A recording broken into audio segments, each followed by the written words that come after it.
Okay ni ang El Monte de Vida.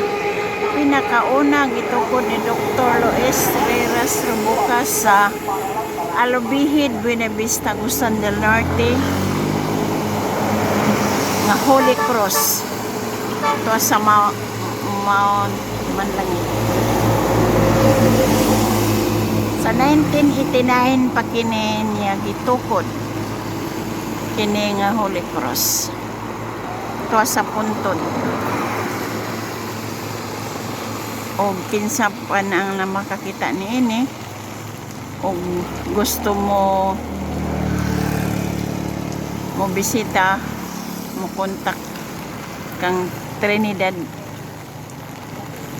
Tagunsod sa Purok 5 Amparo, Butuan City.